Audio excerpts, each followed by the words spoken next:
when we put out on IG, if you have any questions for Deadeye, there must have been 3 or 4 random spammers, go listen to my music. No one goes and listens to your music. Stop doing that.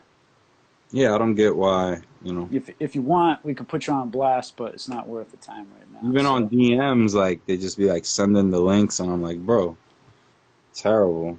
Terrible, terrible approach.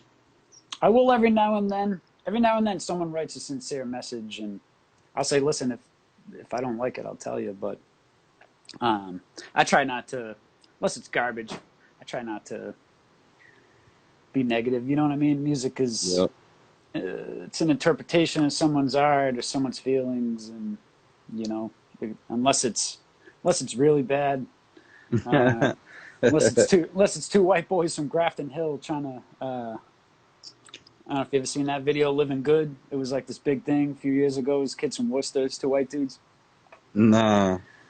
Oh man, I'll send you the link. But Yalla. It's one of those. You can't look away. It's so bad. It's so good videos. Yeah. It's like the kids, what the fuck? Where the hell are they from? It's like a fat white kid. He's like looking at his phone. There's a video online out, and he jumps off like something, and he starts like, he's like, fuck Drake, fuck this guy. Yo, and they're just in their backyard doing like backflips and shit. Shit is mad weird. But that shit is like entertaining and terrible at the same time, but hilarious. Yeah, we used to do when I had a page and we were running a page, we used to do something, rap or crap, and when people would submit stuff to us, we'd put it out and say, hey, if you shared this with me, wanting to reach all my fans, so now here we are, we're going to play it for the fans, and if they think it's crap, and this was a old school hip-hop page, and most of it was, younger dudes, so they got roasted, but... sometimes you need that because, like you said, anybody can just record something on their phone. So the quality isn't, it isn't what it is. No, not at all. You gotta have the high quality too. What'd be killing me too is that dude Queen's Flip. You follow him on the gram? Nah. He's fucking hilarious. But he'll like try to like battle people and things like that. Like. But he's an awful, but he'll go into a spot and just be like, hey, yo, I want to battle. and it'll be like somebody, like a real battle rapper will be there just chilling, but he'll like step to him and start rapping at him and shit. And he's not a rapper. Yo, shit is hilarious. He takes his shirt off. He's like a fat, sloppy dude. Yo, shit is crazy. Queen's Flip? Yeah, he's out of control. He does mad other wild shit for the gram, but that is one of the funnier things that he does. Yeah, I just wrote it down. I'm going to check it out. I work with this dude. He's a trip. I think he told me he got hit in the head with a machete when he was a kid, but I think other things happened to him too. But he told me that'll do it. He told me he was going to be the first deaf rapper, and he started throwing up all these signs and everything. Dude, he had me rolling. There's a dude I know, and I met him when he was in Haverhill. I don't know where he's at now. And he's a rapper for real. His name, and he's half deaf or something. Oh, Left Side Deaf, LSD. Yeah, Left Deaf. Yeah. Yeah, Left Side Deaf, yo. Yeah. Shout out to Left Side Deaf. He's ill for all that. M-Dot's got a track with him and Slain. Yeah, word up. Yeah, that kid works, man. That kid works. Yeah. He don't let that shit get in his way, which is just commendable right there, Yeah. It's a dope song, too. Archetype produced it. Yeah, word up. Yeah, word up, man. I met him mad times. He's mad cool. No doubt. So like everyone else, during the quarantine, we've all tried to learn some new kind of skill of you. Well, you've been sober now, right? Since April? I just stopped drinking. It's been like a year and like 3 months.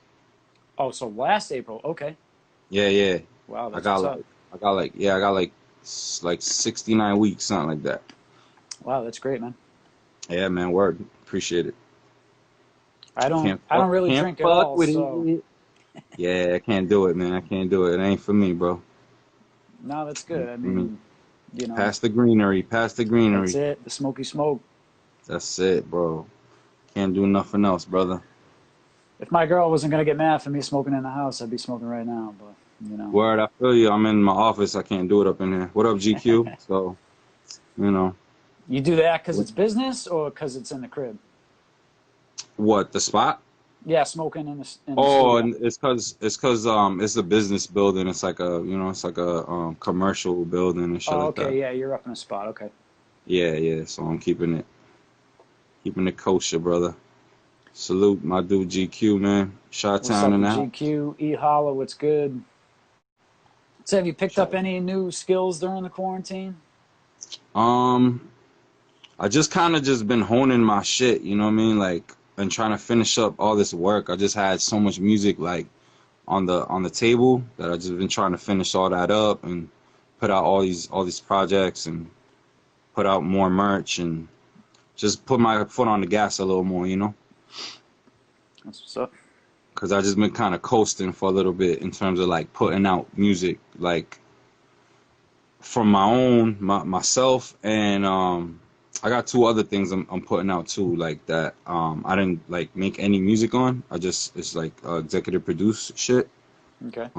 So I just been like finishing up that stuff, man, and putting out the merch, bro. That's really it. That's all I've been doing.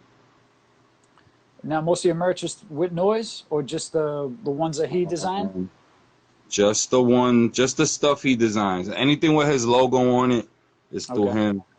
And then everything else, I got my own peoples I do it through and shit. And I got a couple different connects for that. But I like Noise because obviously because of the hat game is official. Mm. And me and him just got a rapport, and I've been working with him, or I've been like knowing about him or worn his gear for like a long. I probably was like the first dude wearing his shit like consistently. No doubt. Uh, Probably like I don't even know. When did he start making shit?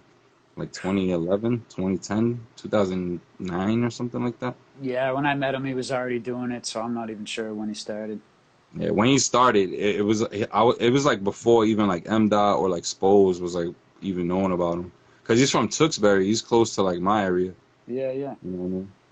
So I forget where I seen him, and he gave me like a couple things. I still got some old ass pieces of his shit. But yeah, No that's doubt. that's homie. That's homie. And yeah, just other avenues I do it in. You know. Yeah, you said you've been honing your craft. I got to give a shout out to LFOD Radio. I was listening to the interview you did. Um, we met a few times, but never really, Yeah.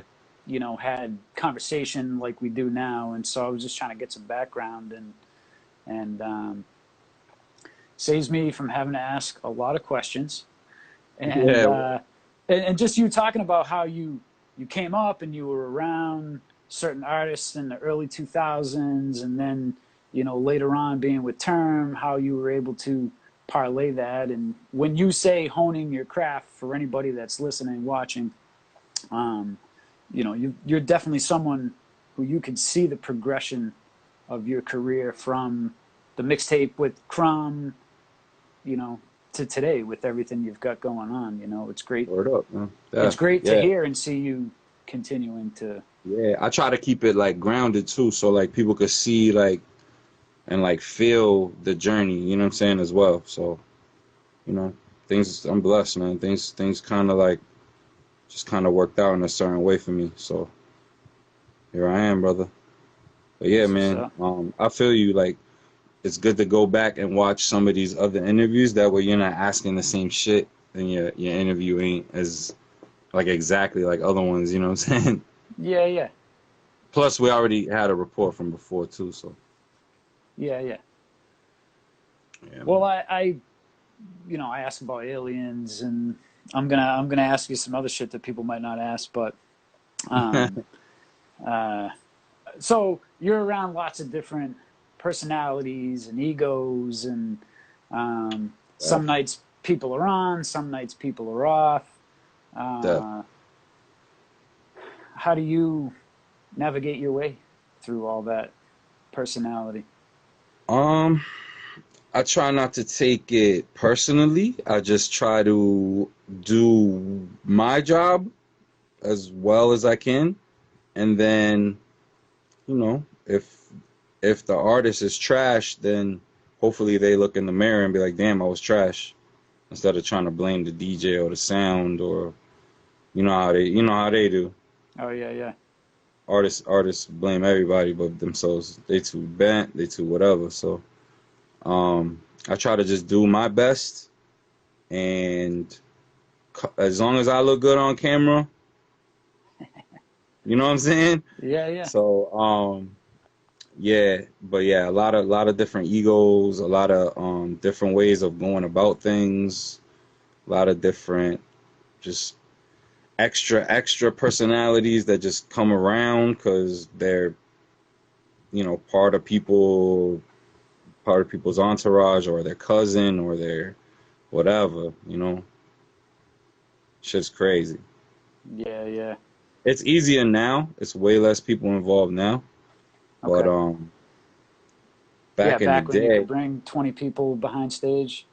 like mid 2000s, we were like 40, 50 deep everywhere we went, and that was causing issues at times, Yeah, yeah. because everybody would just be rocking the gear, and some person we don't know that's just with some other person we do know got the fucking Term shirt on. He did some fucked up shit. Oh, he's with Term, or he's with Deadeye. Yeah, yeah. So we automatically getting blamed for shit of people we don't even know. So Now we being try to around, keep it to a minimum. um, yeah, yeah. So uh, when you're around all these artists, it's probably easier, especially nowadays when there's a million artists.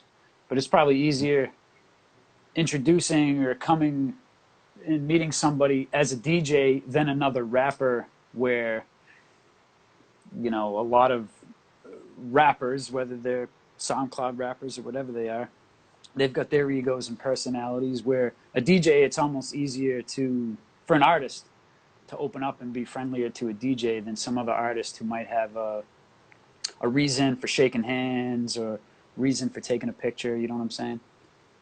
Yeah, it depends. If they feel like you play a position that will help them, then they'll be like that. If they feel like you're just some random, then they'll treat you like some random, Okay. which backfires sometimes because they'll treat people because they don't know them like just some random person, and they'll be somebody mad important, and that'll already fuck up their first impression. Yeah, yeah. You know what I mean? So you got to be mindful of that.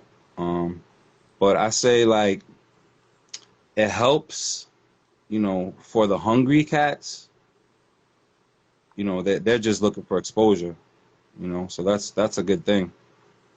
But like I said, the other guys, if they go to some radio station, whoever's in there working, they're gonna show love to, Yeah, yeah, of course. no matter if they're not popping, popping or not. You know what I'm saying? They're just, you know, it's mad fake, bro. It's mad fickle. Yeah, yeah. They'll show you love if they deem it important, if you're important. You know what I'm saying? Yeah, yeah, yeah. Shout out my man Kerosene ATL in the house. Just good. ATL. I'm in Orlando. It's not too far from me. Yeah, man. Rex just went out to he gonna be in Florida for a little while. He's gonna be there for like a year in like Miami, I think. Yeah, he was down in Miami for a minute back in the day, right? Yeah, he's back out there for like a year or so. True. Yeah, man. You know, moving around, getting things done, brother.